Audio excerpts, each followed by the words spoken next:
sour soup. Welcome back, man. What's Ian, up? tell them who we are, man. Hey, you already know. It's your boy Ian. We got Davis in Vegas. This is our suit. Either you like you or you don't. Just don't let it burn your throat, Dave.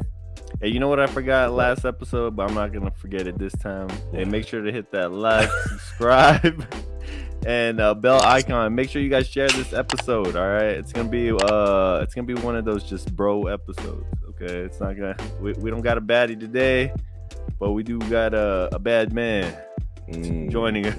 Bad Bama Jamma. Come on in. Ike. What's good, play? What's up? Hey, Ike, man. Let the audience know a little bit about yourself, man. What's your name? How old you are? If you went to school, what you do, and how many Asian guys you been with? I guess our Asian girls, man. Including y'all too? There you go, man. There you go. Okay. So name is Ikena Michael Ihakoba, but for obvious reasons. How we spell them? You gotta use every letter in the alphabet at least twice. But most people usually just call me Michael, or other side of the world, Ike. You choose, you pick, Mike, Ike, motherfucker. I can call all kinds of things. So whatever y'all want to call it. 31 years old. Went to school, U of H, go Cougs, represented for them.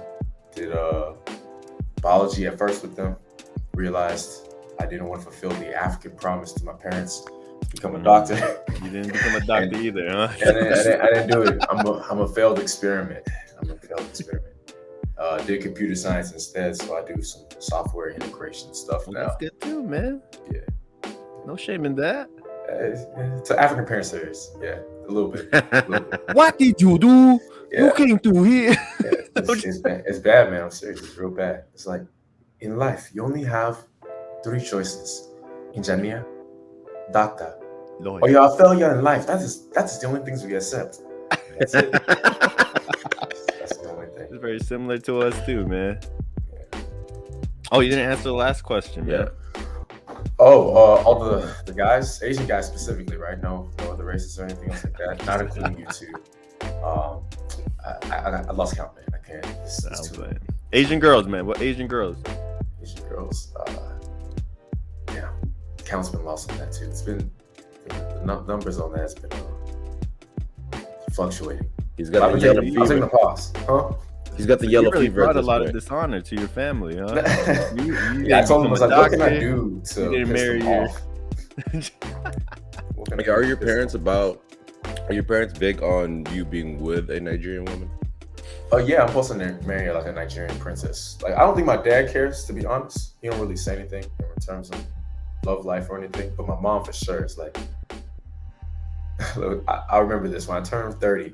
One of the first things she mentioned was like, no, I haven't seen you bring anybody since you brought that last Filipino girl at the house. I hope you're not gay. And if you want, we can go ahead and bring someone back home from you. I said, Mom, you want to bring a Nigerian girl straight out of Africa to come here to be my wife? Like a mail-ordered bride? I said, I'm going to have to pass. It's a hard pass. Damn. You know, I mentioned it in a previous episode. I don't know which one, but I saw that, you know, people often think that Asians are the smartest immigrants that come here to the United States. But really, it's actually Nigerians. It's just, it was crazy, man. I was like, oh, that's awesome, man. A lot of people need to know more about that. Because it's like really hard for, I don't know if you correct me if I'm wrong, but over there, it's like they only got one chance to go to college or something. They take like a big test. Is that true or no? So kind of, yeah. I mean, if you don't have money, school is not even like an option for you. Like for them, you got to pay school fees just for like elementary, junior high school, all that stuff. And college, of course, a whole nother financial struggle and everything with it.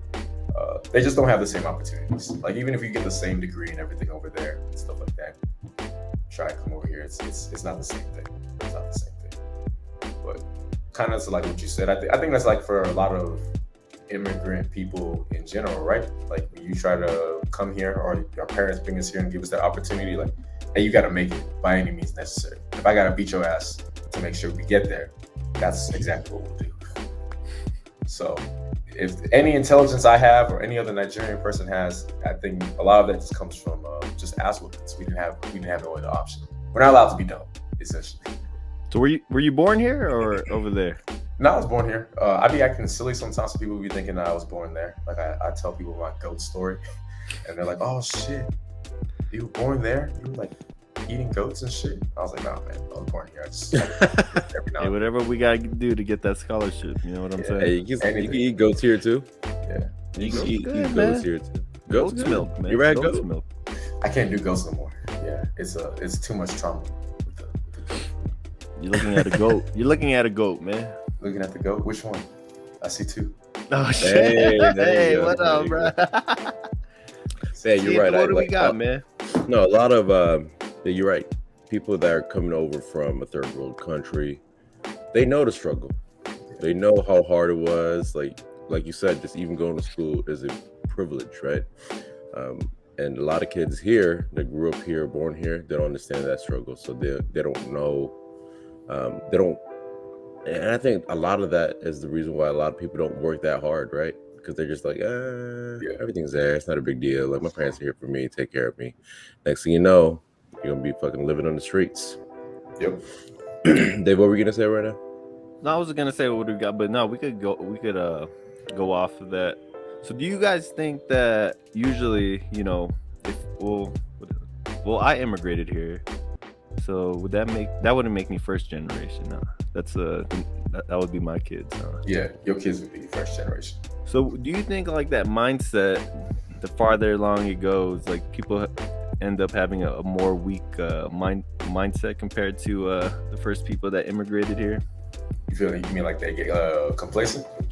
Yeah, it's like they're not as mentally strong and stable. They kind of like, especially in this day and age, it's kind of like more people kind of like tend to just give up easily, or they're more easily able to like complain about things that are like not comfortable.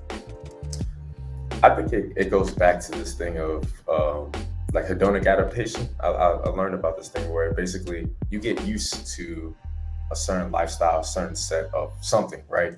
And you want to get more, you just get used to it. Our parents are people who came with like, they struggled. So when they go through that struggle and everything, they come over here and they see this and like, damn, look at all this stuff I can take advantage of and make use of and everything. It's like right here. But then their kids and everything, they are used to that. That's the only life they've ever really known. They didn't really have to struggle in the same way. So to them, that pressure is not as hard. Like if you think about the fact, it's like, oh shit, if I don't get this done right, I know what it feels like to have to go back to that struggle. Well, I'm not doing that. There's no way. I know what it feels like. I've been hungry before. I know what that feels like. Therefore, I can't fail. But if you've never had that, you don't know what's on the other side. You'll be like, oh, it's whatever. I'll be fine. Yeah, that makes sense. And it also could come from, let's say, like you grew up a very tough childhood, like your parents whooped you, right? Yeah. I feel like all three of us right here in this freaking video got their ass whooped by their parents, but you remember that pain and frustration you felt as a kid, so you kind of think like, man, do I want to put my kids through that same pain? Yeah. Like I still believe in spanking, don't get me wrong, but it's nowhere near to what I used to get, you know what I mean? And I think the more it goes, so this version to my kids is probably like, oh, this is extreme, I'm not gonna do this to my kids. So it gets more diluted as it goes, and I think that's what kind of tracks or what follows that trend of weakening the mind, as Davis put it. Yeah, you know, something I think about is because I'm you know, my wife's pregnant right now, and when I do have kids, I'm like, man, maybe I'm sure our parents probably thought about this too. I'm like scared that they might be just, you know, they might grow up to just be spoiled little kids, man, and not really know any struggle. And I joke around. I'm like, you know, I think we just gotta pretend we're poor. You know, we'll have like a house in a rough neighborhood, but we won't tell them about the mansion or whatever until it's time, so that they know the struggle. What do you guys think about that? Go off every now and then. What do you guys? What will you, Ian? I don't know. Ike, you said you have any kids or no? Oh no. I guess this only goes to Ian then. Yeah. Do you ever worry that you might be like your kids might grow up to be too spoiled and that they might just end up like what you see on like TV, like these rich spoiled kids that I don't know, they end up doing nothing in life? I do worry about that a lot, and I feel like I'm such a giving father. Like anything they want, I just give, and I really need to change that mindset to you need to earn it, right?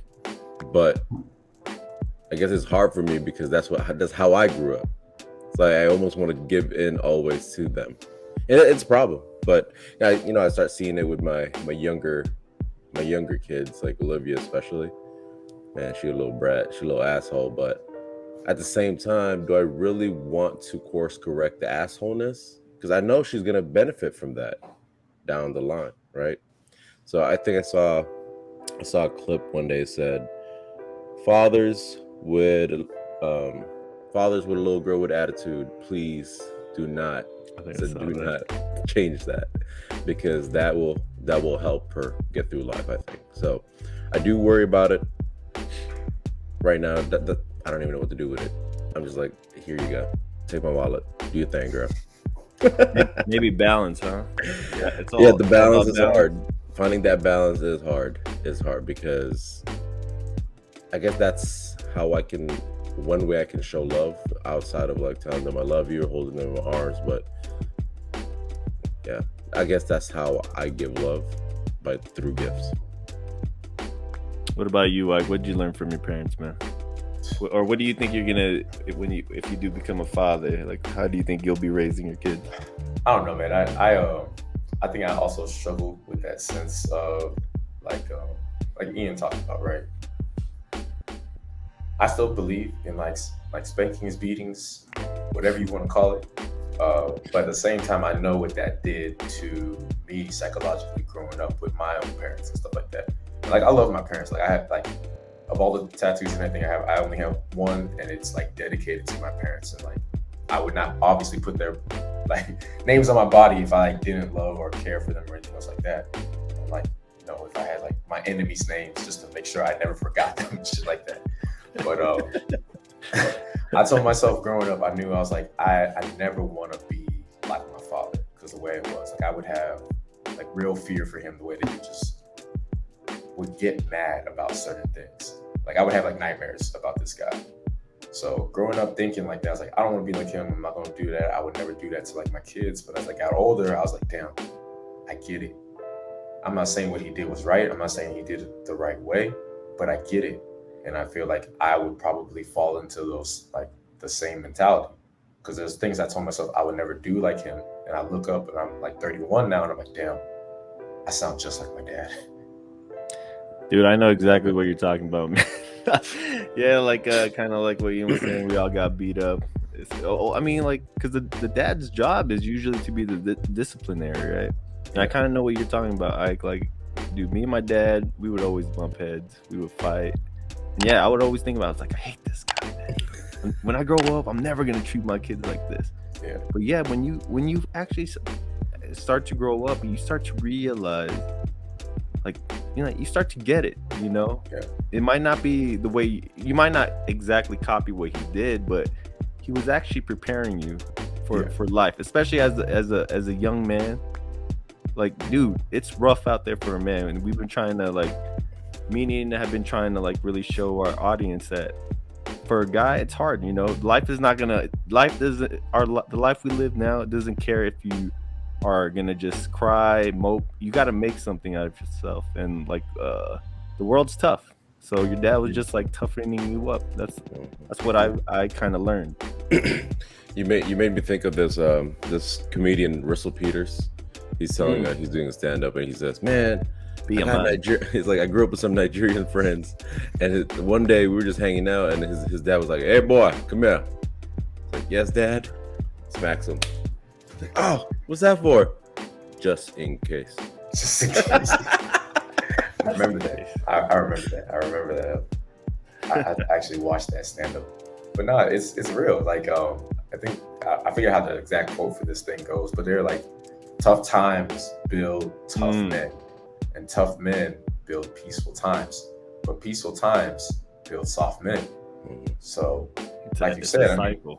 yeah, it's a cycle of things. So it's like, how do you break it? How do you go about that and everything? Honestly, I mean, David was like joking about it earlier, but I think my dad kind of had that mentality. Like he came to this country, he became like an engineer and everything else like that. So he did pretty well and everything. He got his own African success story. More power to him. But that man, I'm talking about, when you talking about stingy, broken, like acting like we didn't have nothing, right? The whole time I thought we were broke when I was a kid. I was like, damn. Like we were shopping at I'll never forget, we went to the dollar store, and at the dollar store they had like these pack of shirts for obviously $1. And I'm like, bro, is it that hard that we gotta buy clothes from the dollar store? You think that's a legitimate solution? Like, where's our money? Like, where are we going? I don't get it. So, like Ian mentioned it in a previous episode. It reminds me of like the boxer brief shorts. Though we thought those were shorts, but when it comes in the pack of like 5, you're like, oh damn, we can get a pack of 5 shorts. But those are underwear, man. We didn't know that. Yeah, dude. Oh, Ike doesn't know that. That's right. Yo, when we first moved here, dude, I thought boxers were shorts, and I walked around to the mall, to church, everywhere. Oh, yeah, he's just out here. The confidence on this man. Dude, my dad was like, these shorts are cheap. These are a great deal. The only thing is they ain't got no pockets. And how immigrant are you without saying how immigrant you are? Damn, dude, that was the highest level of these people are immigrants. Because all we knew was briefs. That's it. Yeah. Like briefs were like, oh, that's the only type of underwear that exists. You see boxers.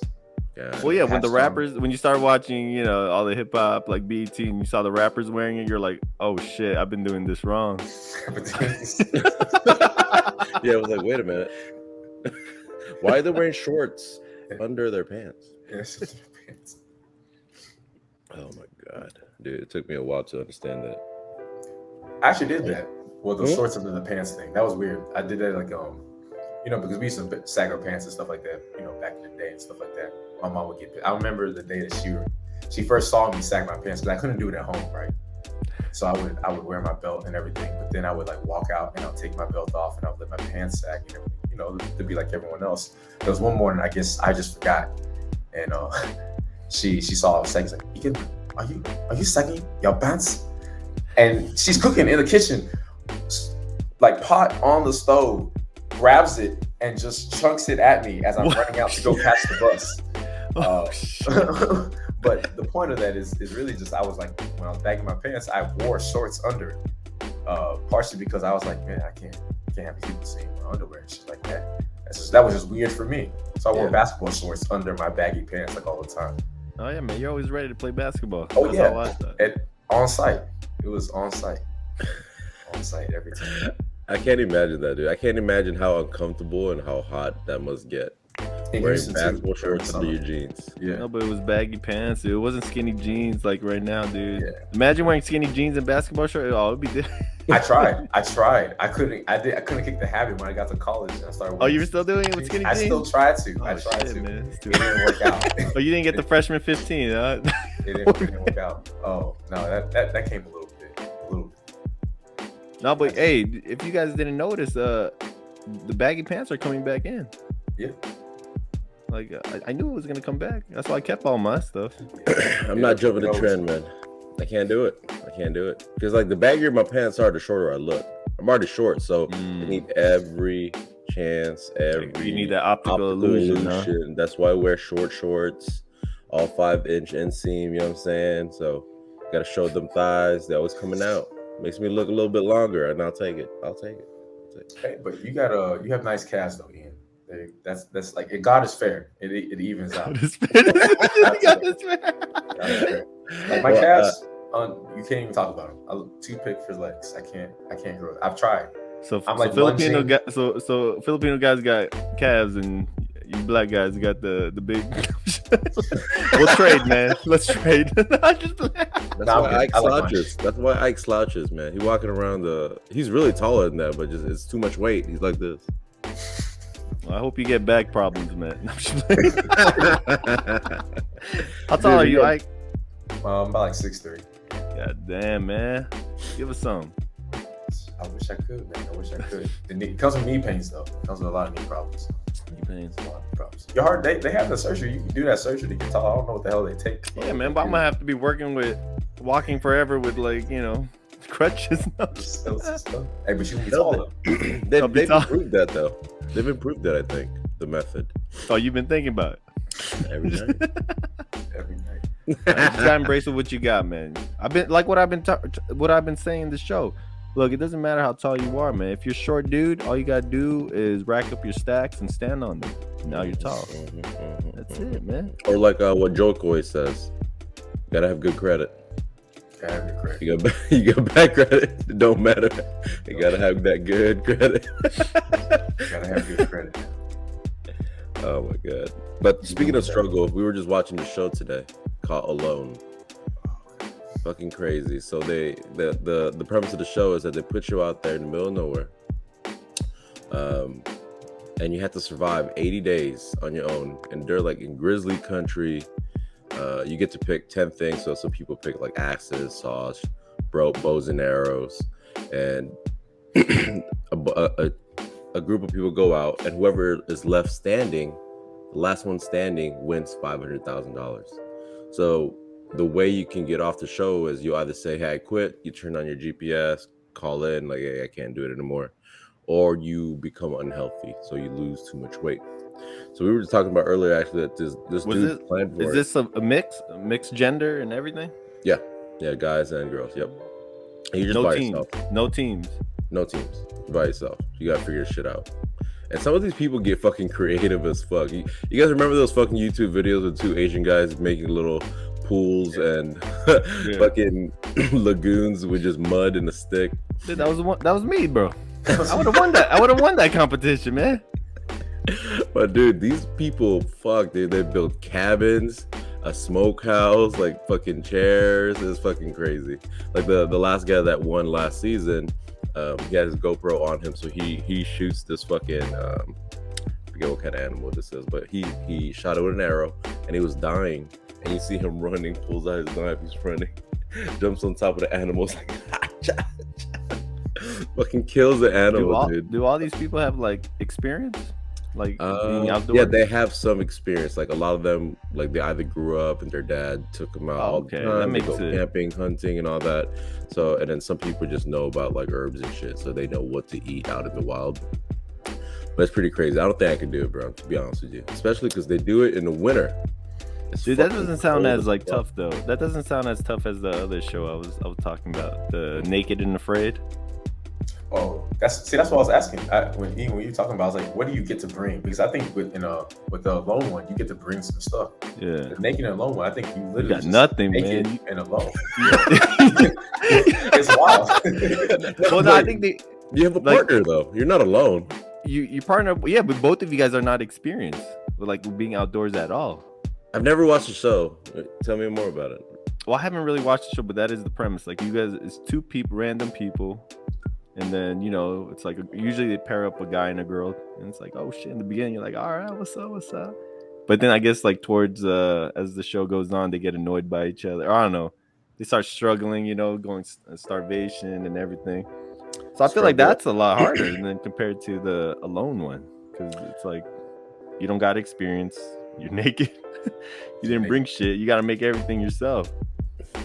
Yeah, that's tough. I mean, the naked part, right, I think puts that next level of frustration, because now you're cold, high, don't matter, you're butt naked. But in that show, are you allowed to make clothes? Like, let's say you get some banana. Yeah, you can make whatever shit you want. You make it out of the leaves, then go for it. As long as I can make a skirt, bro. As long as I can make a skirt, I'm good.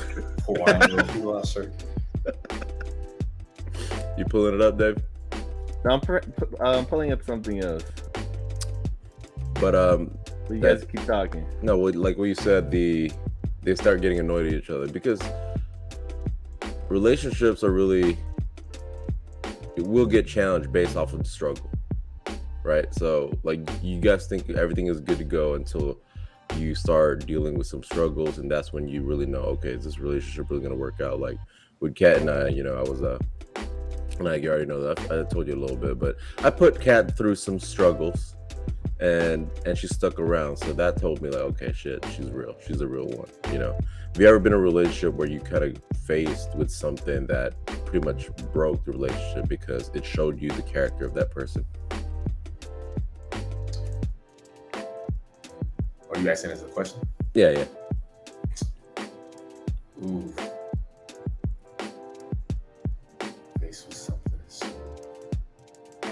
Man, I guess me not getting too deep or whatever into it. It's like, look, I told you about this or whatever before. Like I'm talking to someone and everything else like that, and I'm like, man, things are going really great and everything else like that. I like you a lot. I don't see any problems or anything else with you, but there's one little caveat. I forgot to really think about this.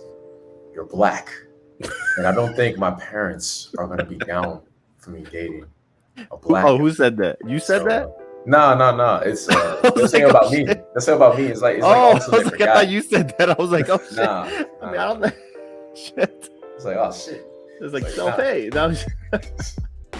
So then, and I told you about it. It's like once that subject gets brought up and stuff like that, and you're like, yeah, I don't know how this is gonna work and everything else like that. I was like, oh, easy. We don't gotta worry about it. Let's just not do this, because if that's already gonna be like a problem, that's like level 1 easiness in my mind. Like level 1. How much harder, like real other things are gonna go on if you got to worry about your parents or your family worrying about my ethnicity over my character. Mm-hmm. So it's like it's a real simple decision from there. Yeah. That's why, like, even so, I think, like, people ask like, oh, how long do you think before you like marry or really like propose to someone? I say, give them 2 years if you can. If you got time to do it, give it at least 2 years. Go through every single holiday in that calendar, see how they act, see how it is with their family. Do it again the next year to compare and see if they change, or if the first time was just the front. And you got to go on at least one international trip with that person. Go on one international trip and see if you guys don't kill each other on that trip. Then you got a chance. Yeah, man. Read the book, man. That's actually pretty good advice. Also, one quick way. So if you don't have time to do all that, on your first date, make sure if you're lactose intolerant like me, drink a bunch of milk, show up to the date, just if she laugh, she the one. Okay. If she leaves, all right, we have some problems. What was the question, man? Exactly. I think we were talking about struggle and how when you're in a relationship and you're faced with struggles, like when you're first dating this person, or just in general. Yeah, like no, someone you're dating, that that struggle will show you the true character of who you're with and can make or break that relationship. Struggle. I don't know about struggle, but if they got fucked up toes, like, I'm out. For me, it's the gums. The gums. If you smile and I can see gum, bro, I'm fucking out. You dating a horse? You're done. This is a one-night thing. That's your thing, gums. Out of all the things. Of all the things, bro. Like at first interaction, go, hey, what's up? I'm done. Oh shit. He said about. He's out. The ratio's too much. Can't do it. I can't look at you. As much as people talk about it's about a genuine connection. Bitch, if I gotta wake up every day to stare at your gums, I don't know what kind of connection we can have. Now we walk around with masks, dude. Oh, these masks are fucking people up now. Let me tell you how many times I've seen someone like, oh man, the mask is off. Never mind. Oh, at the gym? You got the gym. You look better put the mask back on. Bro, dude. Yeah, 100%. People. Like teeth for me, like it's not good. I know, I hear what you're saying about the gum thing, but teeth for me is like, I just That's can't. Your thing? I'm attracted to a really nice smile. But if you smile and your teeth are doing the claw thing, I'm like, it's a strong no. Well, that's like mine. Best of friends. That's like mine with the toes. Like if they're doing gang signs, The weirdest toes that I see that's very common in a certain group of people is for Latino women, the baby toe always has barely any nail. Oh, you son of a bitch! Bruh. You just, I'm just like, I thought I was the only one that noticed. what the fuck is this? Sometimes I seen him walking around in flip flops, and then you look down, it's painted, but it's skinned. It's just skin, but it's an illusion. Bro, Dave, you gotta, hey, pull that shit up. Bro. Pull that shit.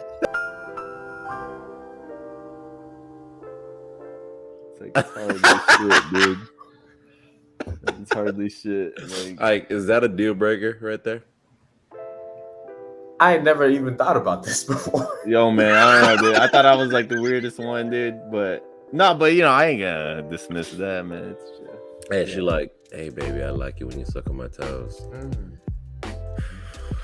But I mean, like, I thought I was the only one. But a lot of guys like look at the girls' feet and everything, man. That's why they make so much money, dude. Why do you think that is? Why do you think that is the fascination with the toes or bad toes? I don't know. Like, I feel like it has to stem from like something, right? Maybe. Well, they said that when you're a baby and you're crawling, the first thing you see is your mom's like feet or whatever. I think that's what they say. Well, I'm also thinking like, usually everyone's wearing shoes, and then when you see, okay, they take care of themselves, it's kind of like, all right. What Davis is really saying that he has feet fetish. There is a category on porn websites for that. It's called what is that? Footy, where they jack you off with their feet. Oh shit! Dave was like, "Oh fuck, I'm gonna look that shit." Hold on, man. I'm gonna do some research. I'm gonna do some research. They gotta be real good with their feet. Did y'all ever used to pick up shit? Like, I used to. So my parents call me like a bush child. They're like, I don't understand how this nigga was born in America, but he'd be running around. Like, I used to run around everywhere without my shoes, like all the time, 10 toes down, every single time. I would be picking shit up with my feet. I started getting really good about just like doing shit like that. And I was like, is that just a me thing? You see, that's why now you got bad. Now your back hurts, man. They actually said that us wearing shoes is making our feet not like how it used to be, like when what do you call that? Like cavemen, they had like stronger feet because they had to they actually felt the ground and everything. The muscles were a lot stronger. But now we wear shoes, like it's kind of like more relaxed. I don't know. It's weakened us. It's weakened us. What you're saying. I guess so, man. And I mean that ties into what we were just talking about earlier, right? Luxury weakens the people. So the more we advance in technology and everything else, it's kind of weakening us. But at the same time, you look at the life expectancy of people back then. Is it really that true? You know what I mean? Oh, I don't know, man. It's like quantity over quality, though. I don't know. It's that big debate, right? Yeah. Maybe they were more happy. I don't know. You think money is the answer? Like, if I got all the money, I'm happy. You think yeah. Oh, no. I don't think so. I think money is really just a tool to do and give you the freedom to do the things that you want to do. I think once you get to like a certain amount of money and everything else like that, learn to live within whatever your means and everything is, then the money's just numbers at that point. So you're just playing a game with it and everything else like that. Like if I'm playing like video games or something else like that, and they have whatever currency systems in there, towards like the end of that game, I don't give a shit about that money. I'm buying shit as whatever it is because I don't care. There are other things that I'm concerned about or whatever, like trying to hit goals and shit within the game. But the money's not a factor. Yeah. So what's that price point for you? No, I was gonna say actually that good thing we're recording this so I could send this to your boss because I know you have time for your review, right? Oh yeah, dope. That's fine. Like he said, money's not a problem. Man, he'll work for free. Oh no. You gotta have at least a certain minimum amount, right? Yeah. So I agree with you. Like that's the way I see it too. I mean, I feel like freedom is freedom gets you to happiness. But money, it's all connected, right? Yeah. Like happiness is freedom, but money is what kind of allows you to get that freedom. Yeah. You need the money to get that freedom. It's a tool. And then also going with the other part that you were saying, Yeah, I was. Who was it? What was I listening to? But basically, they said that there's no difference between someone being like someone having like $500 million and someone who has like $100 billion, because they're pretty much, they could buy the same thing. It gets to a point where there's like a term for it, but where if you have so much money, it doesn't even matter anymore. Yeah, it's like you won, you're done. The money thing is done. Yeah, you got the cheat code. You Yeah. got the cheat code. Now you brought it up a little bit there. You said playing games. I know you're. I didn't know this about you, but you're an avid gamer. That you even do DD, right? D&D. So I used to D&D, play a there you lot of I used to play a lot of like actual like regular video games and stuff like that. But I kind of stopped and I started going into like board games now. I like it. I think I like it more in a sense. Dungeons and Dragons. I was thinking about. Dungeons and Dragons. So what is this shit? It's a new drug. I like it. I like it in the sense that like even what is it? Yesterday I had like a board game day with my friends and stuff like that. I like it in the sense that video games before, I think you used to go over to your friend's house, right, and you would play video games and stuff. The game is cool, but I think what I didn't realize at that time that I really enjoyed was just spending time with my friends and doing stuff with them, like just being active and stuff with them. Games now, you always playing like online and stuff like that, and it's cool. Like if you're mic'd up and everything, that's cool. But with board games, you got to be in the room with them. You guys are actually spending some actual real time and everything with them. And I think that's the part that I really enjoy as well too. Also, I'm competitive to a certain extent, and I tell people my level. Like I think it's important for everyone to understand how competitive you are and to what type of competition you like. Like for me, I don't have to win. I just have to make sure you lose. That's what I want. You'll sacrifice I will say, if I know that person, if I know I'm playing with someone, I know they care too much about this game and stuff like that, and I'm already getting ready to lose, I'm like, that's fine. I can lose. But I'm gonna make sure you were right there with me. Yeah, so I don't need to win. I just need to make sure you lose. Gene, if you ain't first, you're last. You know what I'm talking about? Good. I thought you were gonna say like, I don't need to be first as long as I'm not last. No. I don't want to be last either, but I want to make sure the first place person doesn't get what they want. It's weird. It's weird. It sounds real bad, right? It's just like I know that this thing is what you really want, and it's gonna make you happy to some extent. I just want to know I can take that. You still got the control, man. You still got God damn, dude. And maybe that's why you're better off single right now. Yeah, probably. Yeah. Dude, you're too. Hey, if you're single, man, stay single, man. You're at your prime, bro. Oh, you're at your prime, man. So you want kids, right, Ike? I think right now I'm more interested in being a great uncle than I would be into being like a father. Like with the being an uncle thing, right? Like it's the same way with like I love pets, but I have no pets. I don't even got a goldfish to my name. I like going to see other people's pets and playing with them, and once that's done, I get to go about my business. I have all the fun of the pet, but none of the responsibility. And it sounds bad, but it's like I just don't want that responsibility. All the responsibility I have in my life right now, I want to myself, to work on myself and take care of myself and everything else like that. And then eventually, when the time comes, then I'll share that responsibility and things like that with other people. But for now, I'm doing my thing. You have siblings? Yeah, I got 3 little sisters. Oh, you're the oldest. I am the oldest, yeah. Oh shit, this is a big responsibility. It's a lot. That's why I don't want it no more. Yeah, I grew up doing this all day. I had to take care of them. I basically you have to look at the big brother looking out for all of them. Yeah, I have big brother syndrome. Like it's bad. Like when we go out and drinking and stuff like that, if I see people are like struggling, I'm like, oh shit, I gotta get these people home. I was like, why did you drive everyone home? I was like, because they needed to go home. That's why you disappeared last night. I was like, where the fuck did this fool go? Oh yeah, we went out last night. He was out at the sour soup table, and I was like, where the hell's Ike? And then it's because one of your friends left, and you made sure she got home safely. Yeah, I always want to try and walk people back, especially like by yourself, especially in the middle of the night in Houston. Crackheads everywhere. If I knew, is there? Oh shit! I was about to move there. Look, hey, don't scare Davis. He's supposed to move out here, but no. The crackheads are cool. They're real friendly. They'll come up and talk. Yeah, dude. Hey, And Dave, it's nowhere near as bad as LA. Nowhere near. And also last night I parked my car out on the street, and then Luke, my buddy Luke, he went up to the crackheads that were sleeping right next to us. He's like, "Hey, watch the car." And gave him a little bit of money, and they made sure that no one went around the car. No, it's some real shit, and they take it seriously. Like They took it seriously. Yeah, like a real responsibility to them. Man, there you go. You give me on purpose again, dude. Awesome. Dude, so when we get back to the car, right, it's like 3 a.m. in the morning, bro, and they're literally there just like watching and making sure nothing happened to the car.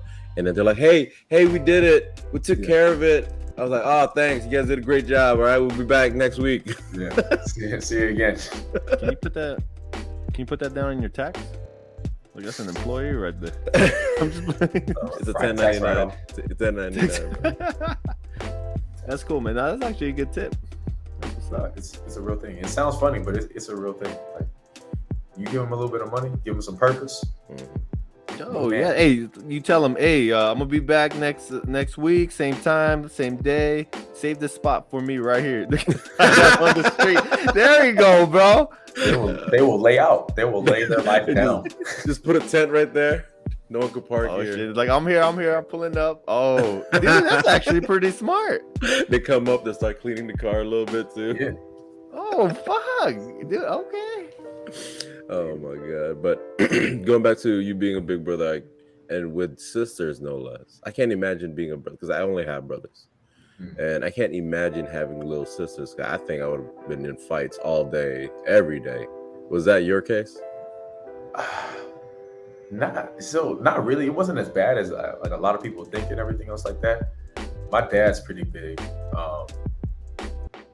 And I mean, obviously, like you've seen me. I'm pretty big and stuff like that. I'm soft. Like I'm not trying to like fight anyone or anything else like that. I'm lucky that I look intimidating enough when I have my like wrestling face on that like no one really says anything or like bothers me and stuff like that. This is why I want to be bump into me, and I'm just like, oh shit. No, I mean like your sisters dating and stuff. How did you deal with that? It was easy. They just didn't date. Dude, they got the dad, dude. They're strict, right? Nigerians are strict. Yeah, they just didn't date. We just didn't. It just didn't happen. Till this day, they have never brought anyone home. To this day, none of them are married. I thought you said you're an uncle. No, I want to be. You want to be an uncle? Tripping. Got it. Okay. Yeah. My parents are sweating right now. They're really concerned because like I'm 31. The next one is 28. The other one is 27. And the last one is 22, 23 now. Did one of them become a doctor? Nah, we all failed. They're all nurses. So it's like they got like a silver star. They at least did nursing. There you go. Hey, that counts. You can marry a doctor. Yeah, they can. Davis is a doctor. Above. Nah, man. No. Don't be humble, dude. Come on. No, dude. Don't even try to put that out there. Ain't no doubt. Now he's an OT, occupational therapist. That's a silver star too, man. That's a silver star too, man. Actually, as a doctor. No. Now it is. I was lucky enough to just get the master, man. So I was good. Now it's a requirement. Yeah, now they transition to a doctorate now too. Oh shit. But nah. That's just a scam, man. They just want more money. What does an OT do, Davis? Actually, I've always been curious. What do we do? Yeah, I'm still trying to figure that out too, man. I'm just... Do you want the big definition? It's a big definition. You want the real thing? I want the real thing. Like, what is the purpose of an OT? We help rehabilitate patients. If they have strokes, heart attacks, or anything like that, with any deficits, through using functional tasks instead of just using like exercises. We'll make them, cook. We'll make them clean. We'll make them whatever tasks that they used to do. Like if they were working. Like if they were a chef, we'll strengthen their arm by making them do all those. That's the big difference between a physical therapist and an occupational therapist. Dude, you just blew my mind. The reason why it's called an OT, because you literally helped them get back to doing that specific occupation. Yeah, son of a bitch. So to be, people often get confused about that.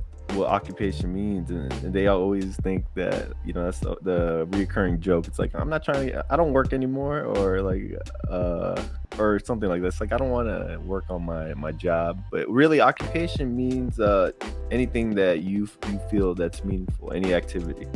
Like you taking care of your kids, that's your occupation. That's what occupation means. Damn.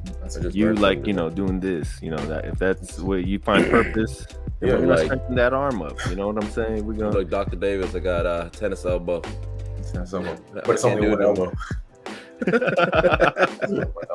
that's a good point. It's if you think about it, that's a tight job in the sense that you're giving purpose back to people's purpose, or training back to people's purpose. Well, the way they see it is like, like sometimes when you're working out at the gym, right? Sometimes now you're just going with the motion, like you're getting bored with like working out. Mm-hmm. But if you're like doing something, let's say like fixing your car or something, you're still working out the same muscles or whatever, but it's kind of like you're distracted with the purpose of why you're doing it, instead of just going with the task of like, I gotta lift this weight. Yeah, that's why I hate running. I hate running like with a passion. Well, it doesn't look like you need to run, man. That's what you look like. I play a lot of sports. You're like 10% body fat, man. No. I play a lot of sports. He's a no, it's 8%. It's 8%. Oh fuck. We're gonna do this. We're gonna get it right. But no, I play a lot of sports. Like I'll play basketball, I'll play volleyball, I'll play soccer. Shoot, at one point I was like bouldering. I was just doing random stuff because I hate running. Like you said, you get bored with it, but there's other tasks within. Like if you give me a goal, like a purpose with something, like my dad said, he hates and loves this about me. He's like, Ikenna will only do what he wants to do.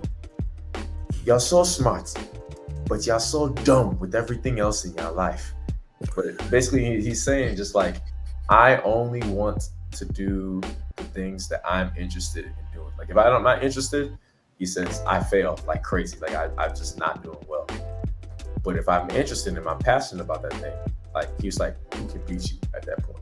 Mm-hmm. But as long as you get purpose, and that's actually a good one, because that's what I struggle with as a parent, and making sure that I keep that interest in my kids, or whatever that is, and then harnessing that interest to helping them elevate, right? Like so that you can retire. So that you could retire. Damn right, dude. You know the goal. I'm like, one of y'all motherfuckers better become a millionaire, because you're my retirement plan. I'm investing in you right now. I have kids.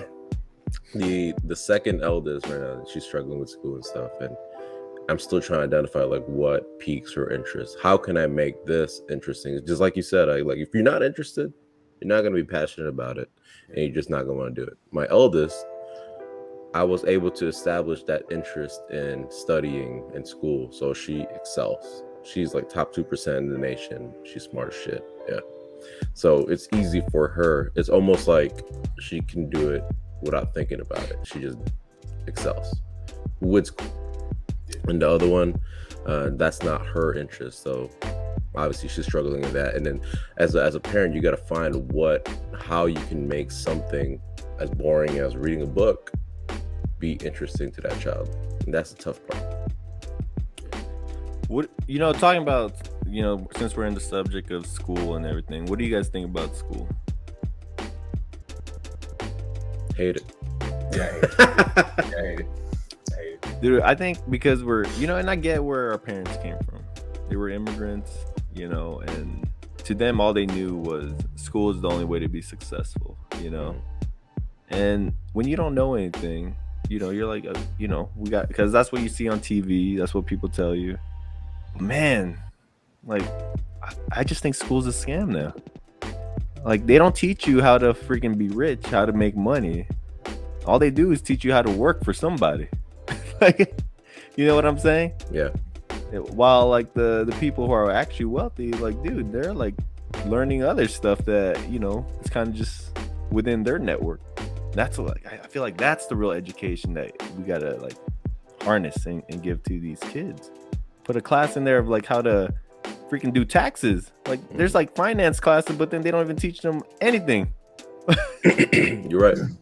You're right. That's why, like Elon Musk, he didn't want his kids to go to any school, so he created his own school on the SpaceX campus called. He named it after a movie like Alstair or some shit like that. Anyway, he's gonna make everyone his kids, man. He's gonna make kids out of everybody, man.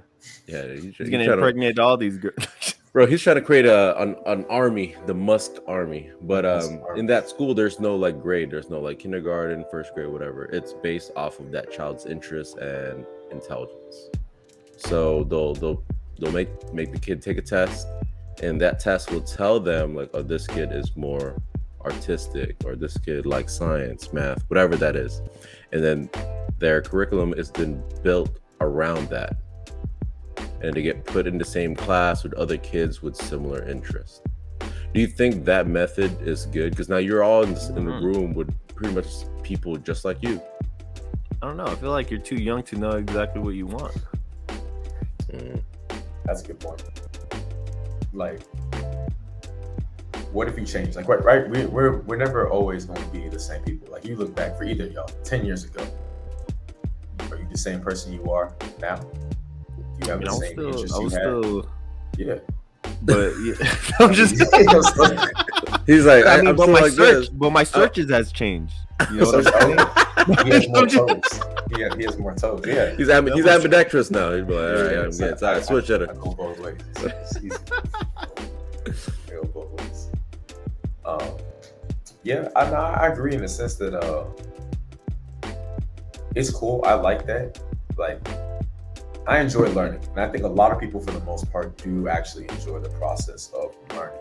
But it has to be along with our interests. So I like the concept of that, like creating a school around your interests and going about doing that and stuff like that. The only thing, though, is when you take that test, is it supposed to be just measuring your ability on how good you are about this thing, or is it measuring your actual interest with the thing? Because I think there are times when people are really good at something, but they don't actually really enjoy it. Or there are times when people really enjoy something, but you're just really not that good at that thing. So which one do you go about? Do you follow the passion, or do you follow what you're actually talented and good at? Yeah. No, that's a good one too. Like, it's hard. That's a tough decision because, well, for me at least, I think you should go with your interest. Unless they don't pay enough, then yeah, you might just want to do something else. That's where I was gonna say like that's where I was gonna say like when we were talking about happiness and money. I was gonna go with that job that gets you that money. And then on your spare time, go do what you're interested in. But we only got so many hours in a day, right? Like the whole medical cocaine, school baby. Cocaine, man. Cocaine. With the power of cocaine, anything is possible. Why crackheads are so powerful, but so at the same time, they just don't have the interest. See? They don't have the interest. Yeah. That's it. Giving them purpose, just like the other night. Gave them purpose. They're like, hell yeah, I'm gonna do the best I can do of watching this fucking car. Yeah, this car is good. This car is good. Yeah, but I mean, that was one of the biggest things that turned me off at like medical school. It was like I looked at how much time was spent to that thing, and I was like, nah, I can't do it. It was two things. It was the amount of time and me touching. So my mom, she's a nurse. Well, so you have to. Okay, good thing you put a comma there. Yeah, it's just, wait, what? Me touching my mom. Yeah. I was like, what? Yeah. It's like, no, okay, go on, man. She's a nurse. So my mom's a nurse. She works in the psych clinic, so she got me into shadow with like this psych doctor and stuff. So during the summer, to get experience with this thing, and I told the dude when I got in there, it was like 6 a.m. I came to the dude and he was like, he was already there. I was like, how long have you been here? I said, I've been here since 5. I was like, oh shit, what time you go home? He said around 11. I said, oh, a.m.? That's not too bad. He said, nah, p.m. I'm gonna go home around 11 p.m. I was like, nah, already? That was the first red flag. I said, I can't do it. So we're going around like the clinic and stuff like that, and I'm meeting all the different patients and things like that, and I'm trying to be nice about it and everything. Just like, hey, what's up, everything else like that. I meet this one girl. Now, granted, the doctor wasn't really paying attention when I was doing this and saying hi to everybody. I shook her hand. her hand was kind of moist. I was like, oh man, you know, maybe she just drank some water. How was her toes? Stuff or whatever. I didn't get a chance to see. They were slippers. They always got the slippers, so you can't see them. But yeah, I touched her hand. It was kind of moist. I was like, man, what was that? The doctor turns around. He didn't see it. I had already shaken her hand. He was like, hey, be careful around with her. She likes to play with herself a lot. So, I was a patient. I was like, oh. And at that point, I was like, I'm not doing this. I can't deal with people. You know, fuck that. What do you call that? So I work with a lot of doctors, and a lot of them are young doctors, you know. And a lot of these, what I've noticed is that a lot of these young doctors, and even the older ones, but doctors don't even want to be doctors anymore, man. It takes too much time, and dude, like, they do so much work, man. It's like they hardly get a vacation.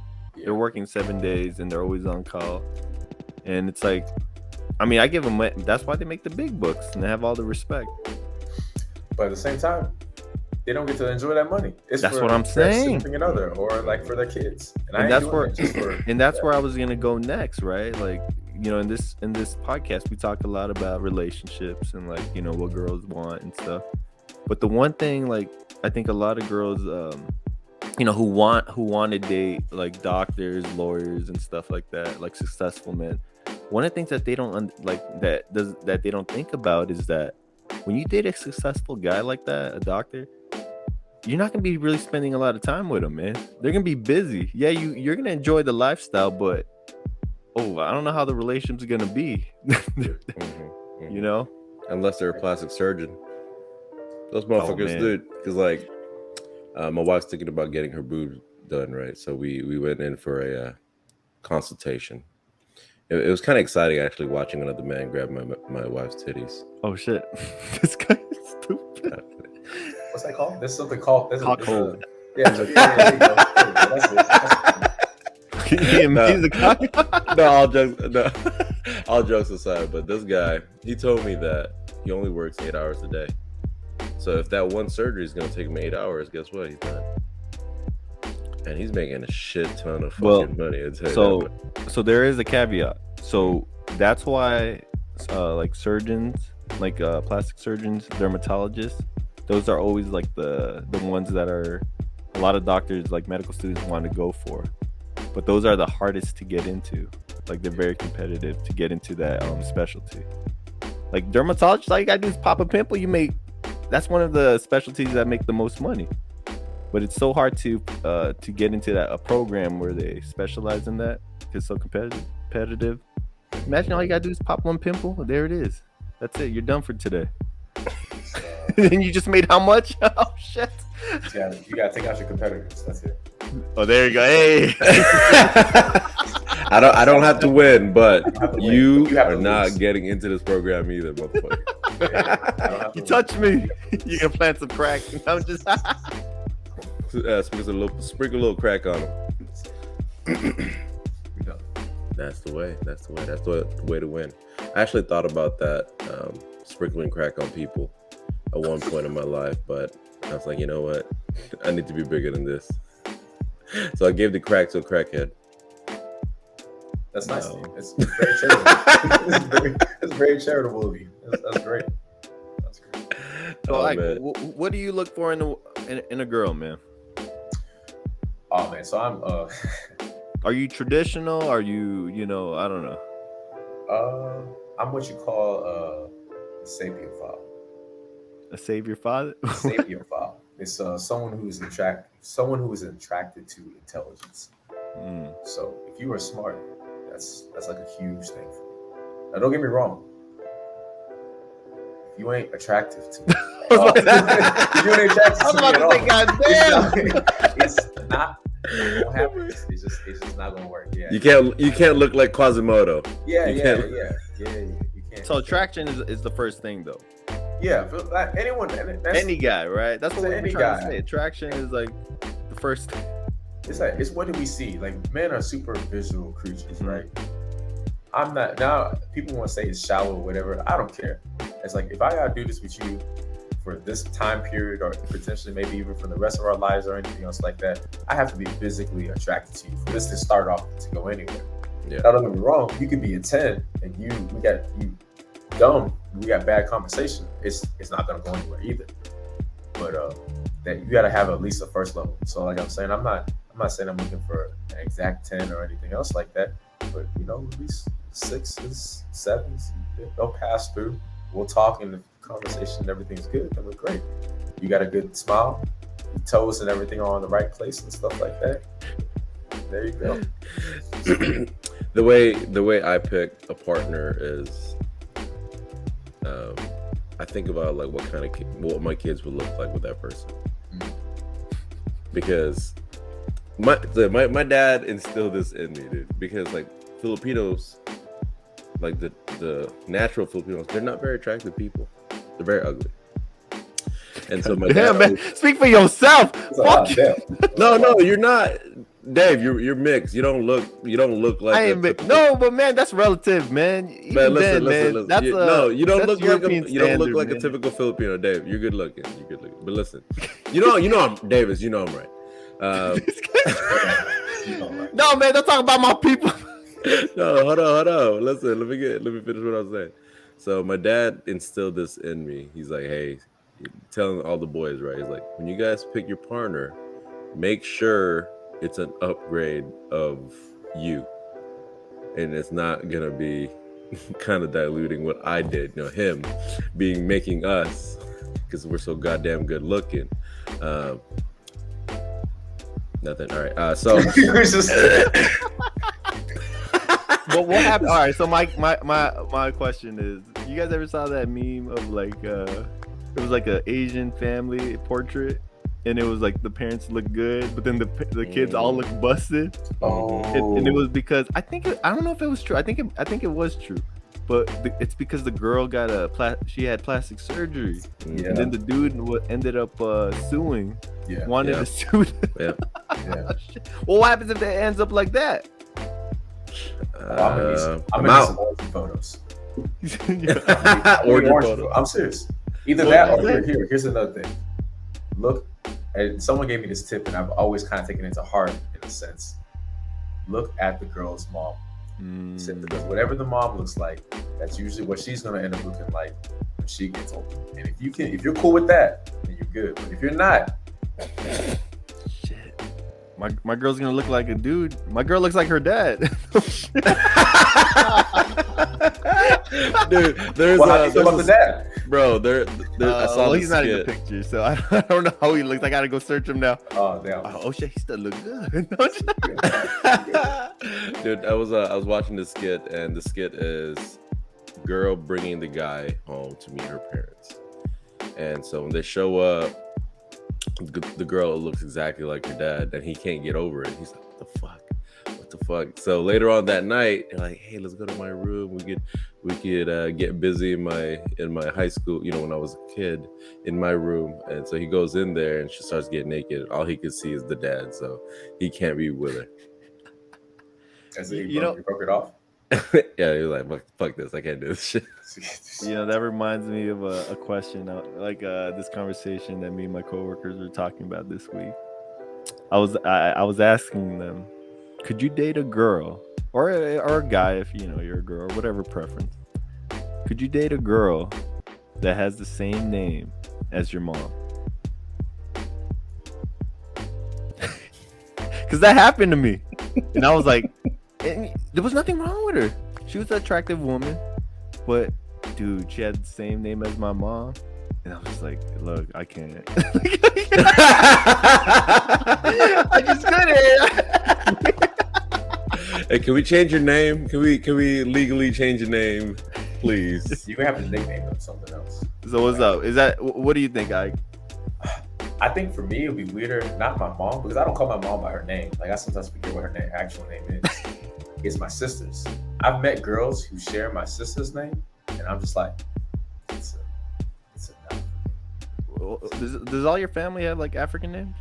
Yeah, but I'm the only one who uses my African name. I don't know why, because I'm like a firstborn son, so like I guess I got to go by my African name. But the rest of them, like it's Angela, Nicole, and The last one's Princess. They ain't no one that's named Princess. Oh, that's usually Filipinos. Princess? Princess? Oh, Yeah. that's not gonna work out. It's not gonna work out.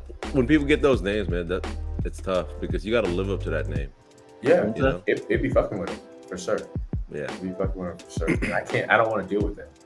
Like I feel like I'm like too chill, like too like low key. And I'm just like, no, I don't want to deal with this. Like my sisters have ridiculous expectations. Like I was talking to them about, what are you looking for in a guy? And they're like, he has to pay for the whole house. I'm like, well, that's why you're single. So they have to say, What you know, that's one of the things that we talk about in this. I don't know if you watched our episodes. yeah, Like no, there's nothing wrong with a girl expecting big things, right? Yeah.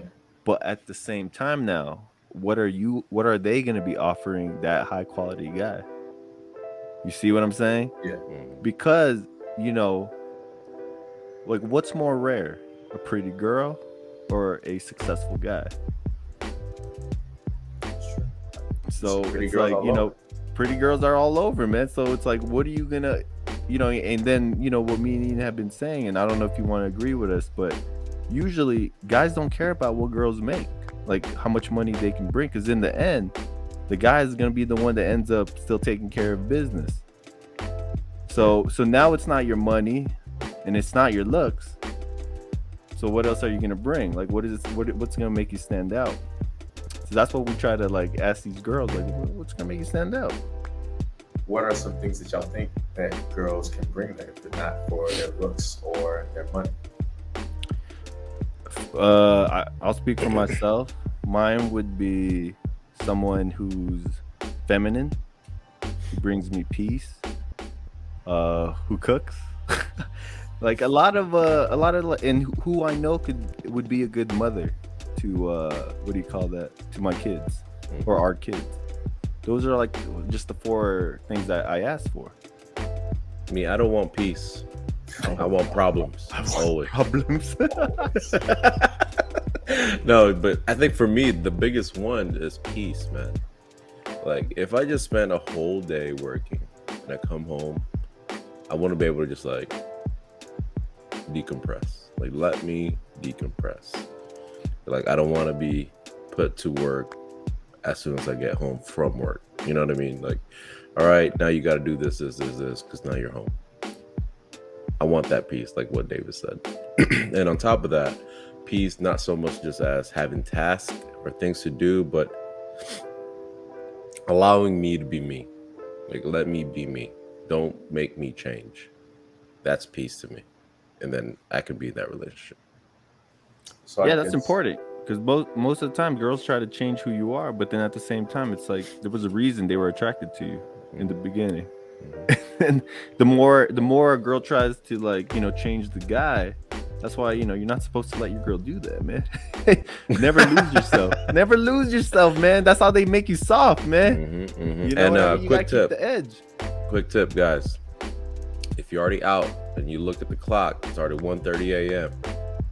and you asking yourself, should I go home because I'm fucked or stay out? Hey, it's gonna be the same anger, same pain. Stay out, kings. Stay out there. Stupid.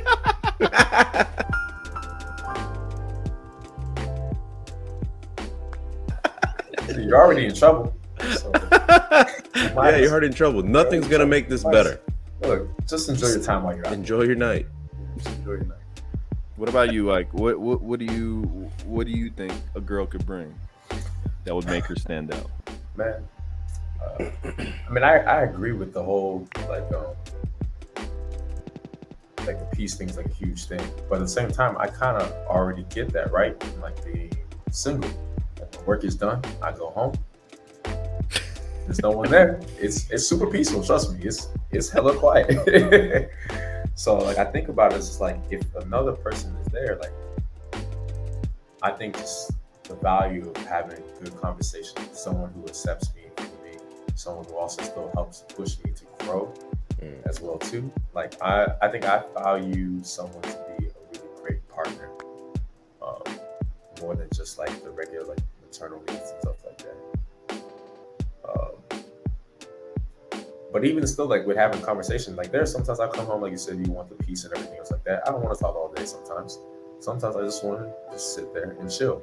But at the same time, I still kind of want you there. Like, hey, if we can sit here in silence. That's how I judge some of like my best friendships or the people I've dated or anything else like that. If I can sit there with you in silence and it's not weird for either of us, we can just chill and do our thing, but just be in each other's presence. That's it. That's it. That's magic to me. That's magic to me. How I gauged my relationship with Davis was I got butt naked when I went to his house, and he was okay with it. I was like, all right, dude, I think we're friends forever now. This is it. It's stupid. And see my shorts. I got those shorts. Same exact shorts. Oh shit! No, those are my shorts. I'm just... Nah. So I guess a follow-up question is, when it comes to marriage, who is it more risky for, a man or a woman?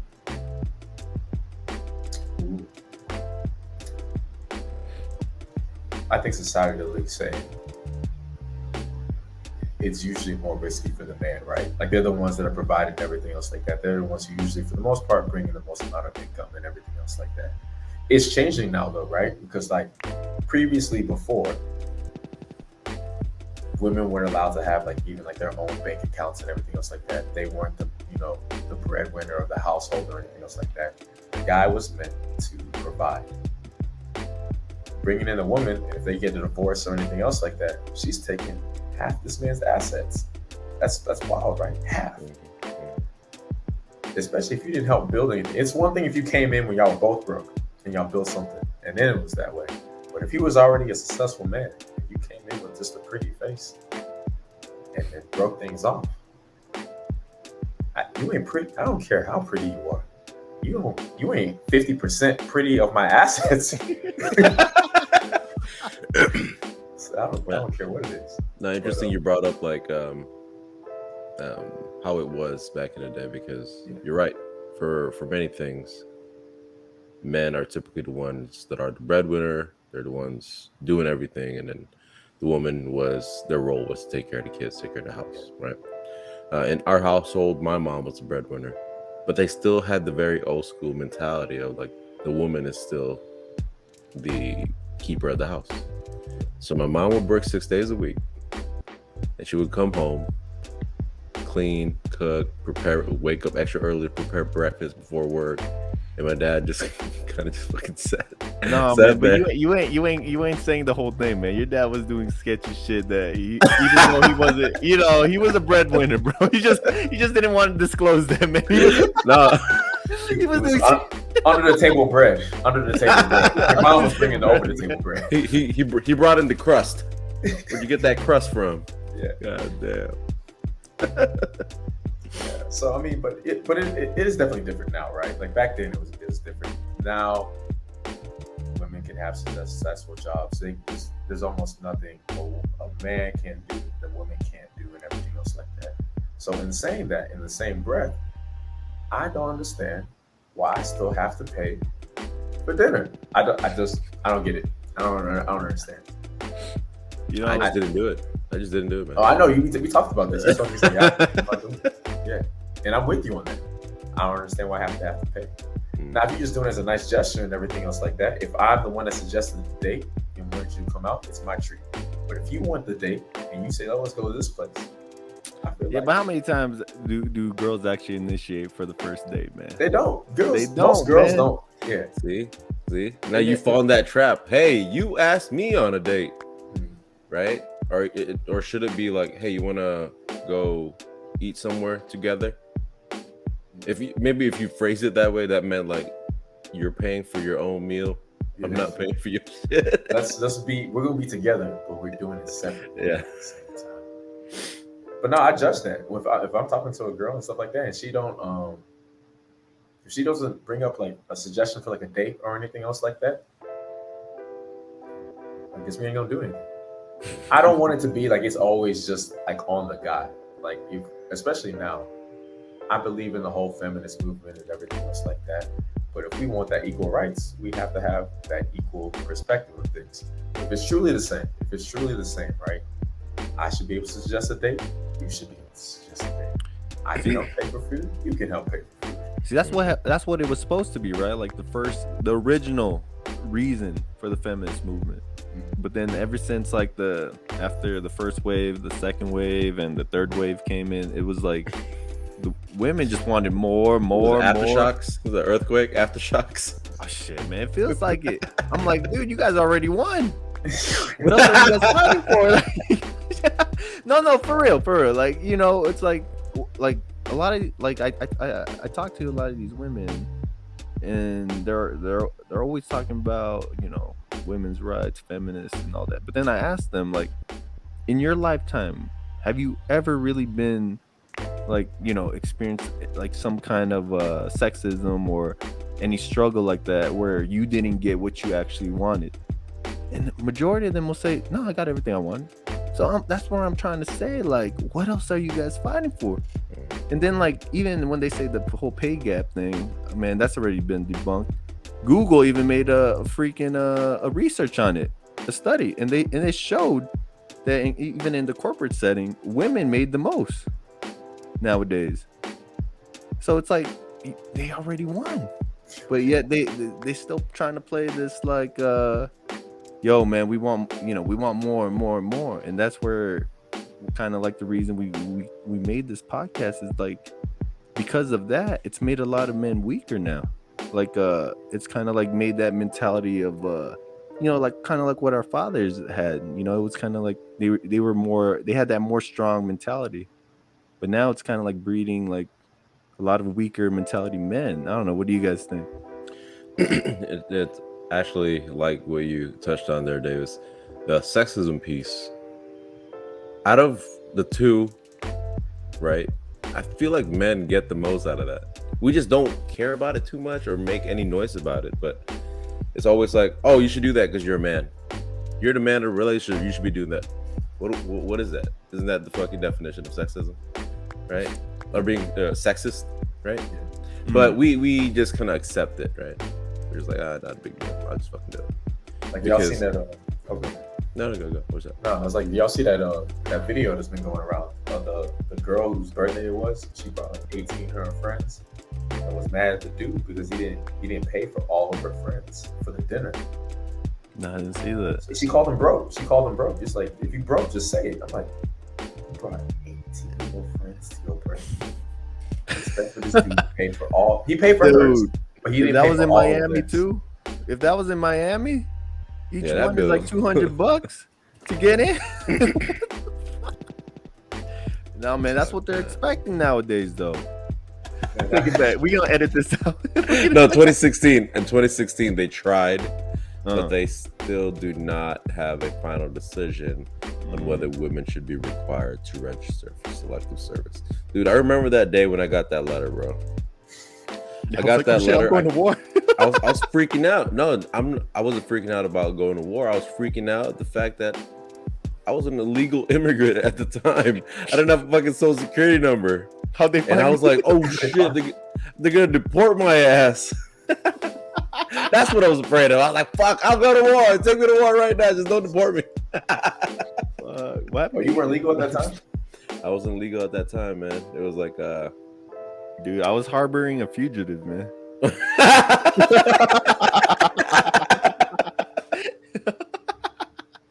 It's funny, dude. That's why I always tell people that were born here, I'm like, motherfucker, you won the lottery. You have no idea. You won the goddamn genetic lottery. It's genetic. But anyway, you won the lottery. Setting. Environment. I won the genetic lottery. Motherfucker, 6'3". Outside of my knees. 8% body fat without trying. He just, hey, you know, I work out with Ike a few times, and he doesn't even have to lift the weight. He just stares at it, he gets buff. I'm like, God damn, man, you got ripped up just by looking. God damn, we barely. But I'm not as strong as you, Ian. Every time we do chest and tries, I always feel I try to catch this. Dude, that's all he works out. Of course, his body is just chest, man. There's no mid section, just chest. Just a walking pet. He goes chest, legs. Chest to caps. That's it. Chest caps. Nah, my boy is pretty strong though, man. He built like bull. I would be a prize cow if I was a cow. Oh, for sure. Anyway, we are at time. Any last thoughts, like? Nah, man. I just appreciate you guys letting me come out here and talk and stuff like that. Hope to do it again. Bring up some different topics and things like that. I'm gonna start asking you guys some random questions. See how y'all respond. All right. Hey Ike, man, for real, thank you again for this short last minute kind of putting you into this episode. It was awesome just having this bro talk. And hey, man, don't be surprised if you get canceled. It's all good, man. Hey, join the party. I'm ready for it. I'm ready. We really just had you. Do you wanna drop your IG or social media so people can follow you, man? Oh no, I don't give a shit about people following me. He's like, I want my piece. I want peace. I want peace. I don't want No, problems.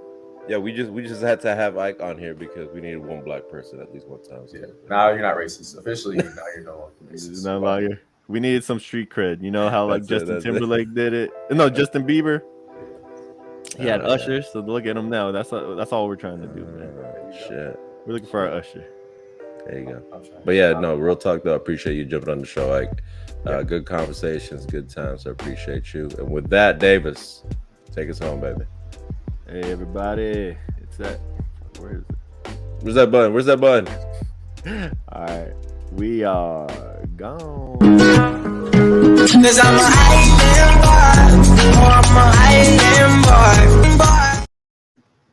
Hey, you guys didn't say anything about my hat, man. I was gonna say, finish him. Finish. Finish, or we can't even say that anymore. Finish that person. Finish day.